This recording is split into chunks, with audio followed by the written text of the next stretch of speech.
Good morning, calendar week 37, pickaxe gardening.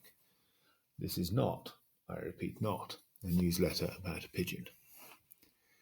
It has been a blissfully quiet week at the barracks, but still, so much to tell you. I want to tell you all about the collapse lab, but I can't quite figure out how to. A chronological diary, philosophy impressions, or just a few standout moments. The last of these is the easiest. On the second day, at breakfast, everyone chose a random card face down containing a prompt for a story. They then had a strict 2.5 hours to go and write whatever the prompt inspired. I've often found that the best writing happens in restricted environments, and 2.5 hours is very short. In the evening, we read them all out again around the fire. It was really quite moving. Everyone gave genuinely and bravely of themselves, and we had 11 very distinct voices giving 11 unique snapshots of reality. From a few honest lines to a stolen conversation, observations of a tree to a full-on drama. The labbers, collapsers, participants all made me do it as well. I wrote a silly poem. It's down below. As for the rest of the lab, I might muse on it some more first while I sort my thoughts out. I know that by Tuesday this week I'd finally finished all the cleaning and washing up, which brings me to the second most exciting story of the week. I got the washing machine working. The hot shower project for the year has almost worked. I think the whole water system is now, after so many years, working mostly reliably, from well to power to pump to plumbing, with filtration and storage along the way. We have successfully taken the edge off the ridiculously cold water in the pipes, and it is possible to take a slightly warm shower, and quite a long one if that's your thing. On top of this, we added another few water outlets, including 2 in the wet room. This week, I connected up the washing machine. So, complete with solar power and homegrown water, I can now do completely self-sufficient off-grid zero-carbon laundry. For the first time in 7 years, my options for clean clothes are considerably better than hand wash or cycle it to the city and sit in the laundrette. You can tell that I'm racing through too many stories of the week to get to the really fun one, can't you? There isn't going to be time to tell you that I'm moving into the big house for the winter. I'm going to have to shimmy quickly over the satisfaction of being able to spend half the week in the garden, getting down and dirty in the soil. The pickaxe is no one's first choice of gardening tool, but there is one remaining section of the potager which has never been really properly double dug, so it retains the deep loamy and friable consistency of a car park.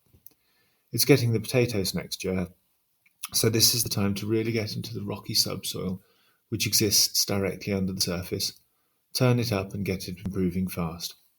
But we don't have time for that either.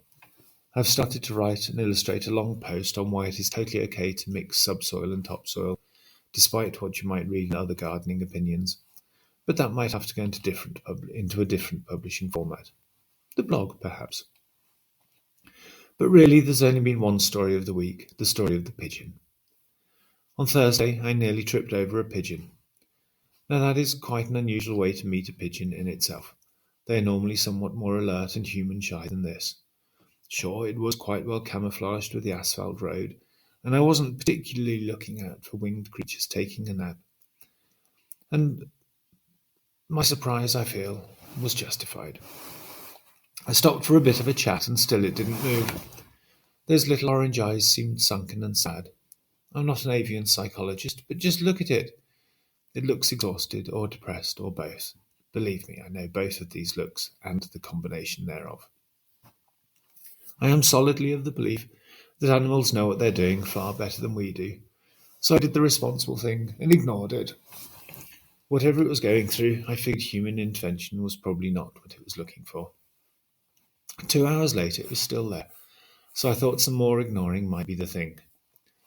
I walked past it again, and neither of us even really noticed that I came right back with a little bowl of water and some oats. I did some internet snooping and decided that it was probably a racing pigeon and was having a bit of a rest, and brought it some grapes, cut in half, apple cubes, and some muesli. I noticed that it had all sorts of string and muck around its left leg, so I picked it up, and my volunteer, the last of the season, tidied it all up, noted the numbers on its leg rings, Why do they always look like shackles? And went and did some excellent research, finding the email address of the pigeon club it was associated with, and emailed and left answer machine messages with everyone. Then we gave it some rye and wheat and ignored it some more. Pretty soon it got some strength back and started walking around. It rarely flies.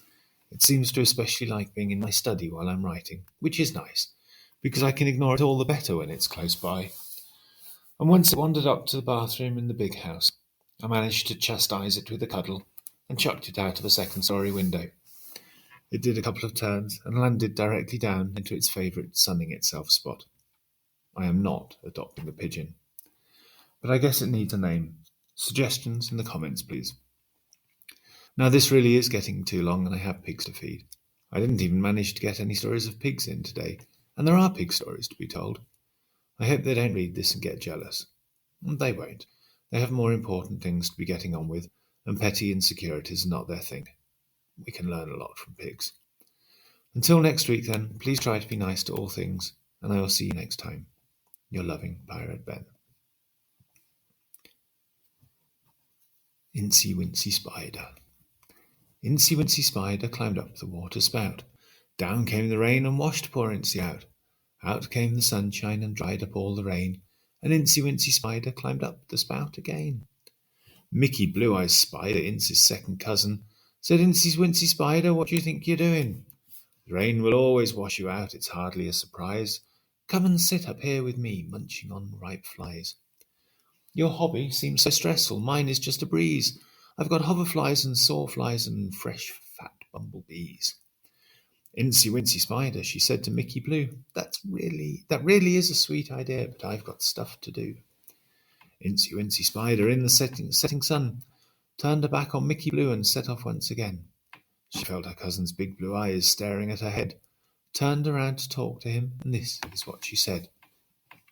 I know you think you've got it all dry under the roof, but I believe the world is bigger, and I'm off to get the proof.